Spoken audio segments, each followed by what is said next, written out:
Una persecución luminosa, con el padre Rodrigo Miranda, sacerdote misionero del Instituto del Verbo Encarnado.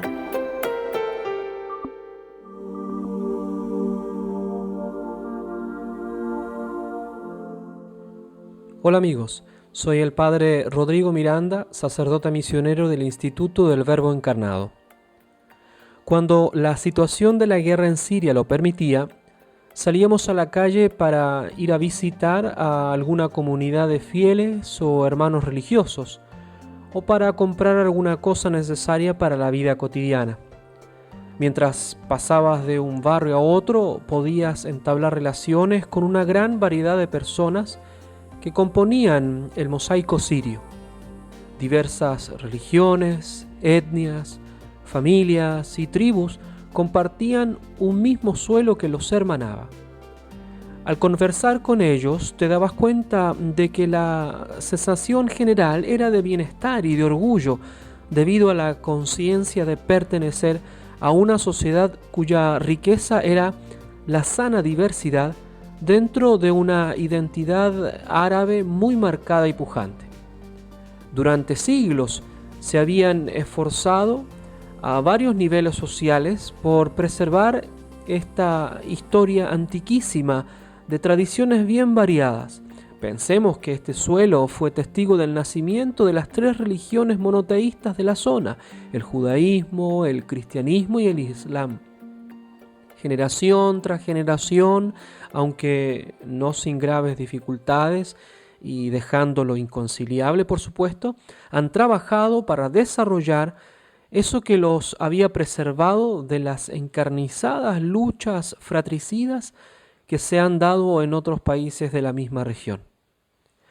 En el preámbulo de la Constitución del año 2012 dice en efecto que la República Árabe Siria se enorgullece de su identidad árabe y de que su pueblo sea parte integral de la nación árabe. La sociedad siria, con todos sus componentes y miembros, a través de sus instituciones y organizaciones populares, civiles y políticas, ha conseguido llevar a cabo los logros que demuestran la profundidad de la acumulación de civilizaciones representada por la sociedad siria, su voluntad inquebrantable, su capacidad para mantener el ritmo de los cambios y para crear el entorno adecuado para mantener su papel humano como un poder eficaz e histórico en la marcha de la civilización humana. Aunque algunos artículos de la Carta Magna de Siria se han adaptado con el paso del tiempo, no han cambiado la fe en su riqueza esencial, su rica e histórica diversidad, fundada en el aprecio por las manifestaciones públicas, culturales y religiosas. Característica que se ha visto favorecida y custodiada por medio de las acciones de los gobiernos democráticos de Siria. Estos esfuerzos gubernamentales se siguieron realizando incluso en los peores años de la guerra en Siria, a pesar de las multiformes arremetidas de diversos enemigos del país para que perdiera tal riqueza multicultural y se desangrara en guerras entre las diversas partes de este mosaico. Pero cuando hablamos de diversidad, no estamos alabando el relativismo que sustenta estos vocablos modernos, sino que la verdadera diversidad no crea contrastes, porque presupone una base común real, fundada en la verdad y en la ley natural, y no mera aceptación de malas diversidades. Por lo tanto, hay una diversidad legítima que debe ser aceptada y otra ilegítima que debe ser eliminada. La diversidad de Siria no era aquello que ahora pretenden los países occidentales más modernos. No es, por ejemplo, la atea diversidad laica y secularizante de Francia, que mientras que habla de integración y pluralismo, al mismo tiempo trata de homogeneizar a la masa para que responda nuevamente y se deje manipular según los intereses de las ideas de la demoníaca Revolución Francesa. Y desprecia al mismo tiempo cualquier confesión religiosa que le recuerde sus deberes de conciencia, especialmente el catolicismo. El fondo común, o verdad de la diversidad siria, era su característica aconfesional. Es decir, que el Estado no se identifica con ninguna confesión religiosa particular, aunque obtiene del Islam su fuente primaria de gobierno.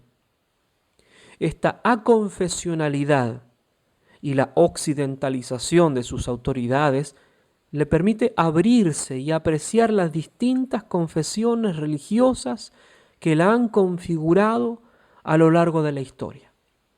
Por lo tanto, la nota aconfesional de Siria se traducía en el concreto en multiconfesionalidad. Era impresionante que en un país árabe, mayoritariamente musulmán, y que tomaba su jurisprudencia primariamente del Islam, pudiéramos realizar actos públicos de nuestra fe cristiana.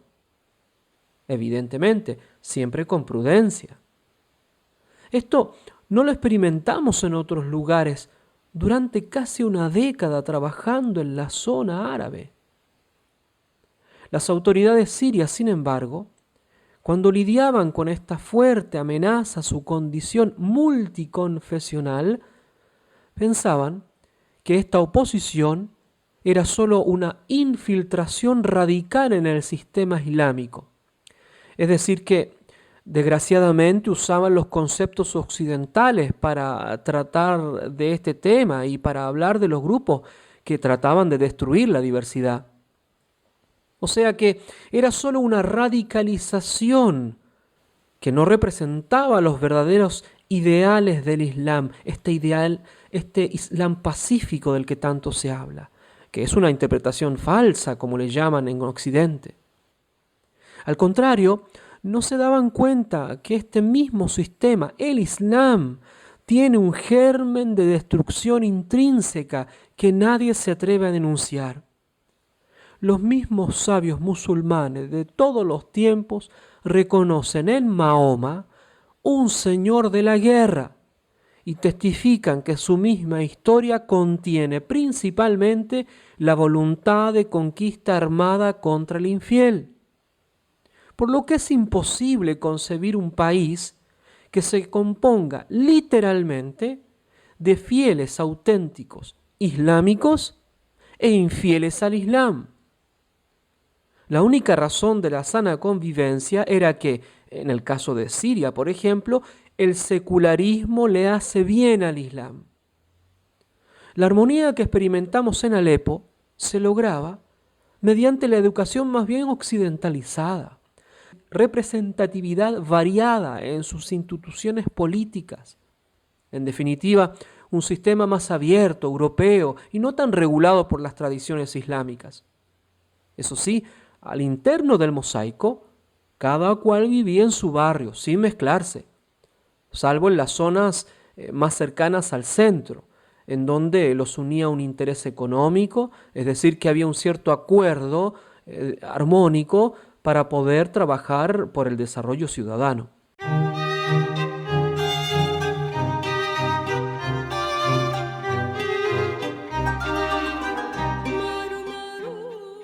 En cambio, en materia religiosa, jamás había absoluta armonía entre las comunidades diversas de musulmanes, como los chiitas, sunitas o alawitas, tampoco entre cristianos y musulmanes, entre los que había siempre una tensión latente, a pesar de la cotidiana tranquilidad.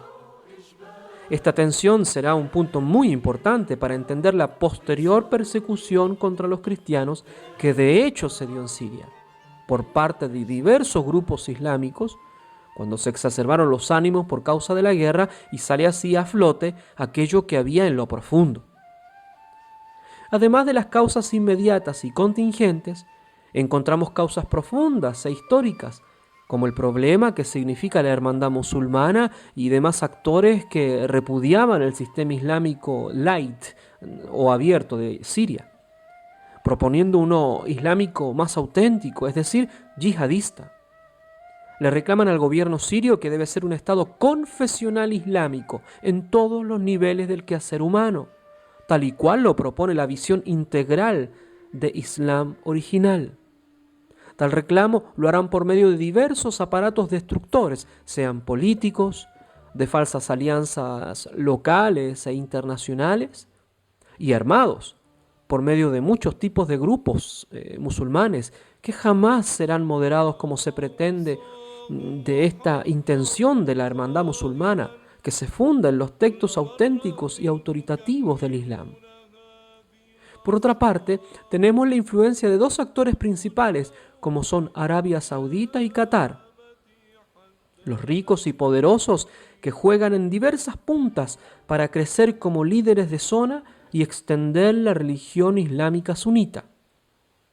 Es interesante el caso de Qatar, que en su momento usó la cadena de televisión Al Jazeera, que funcionaba desde el país, pero con un doble discurso. Uno en inglés, abierto, según estándares occidentales, proyectando su influencia mediante el deporte, la cultura, el turismo, y en línea con las potencias internacionales enemigas de Damasco.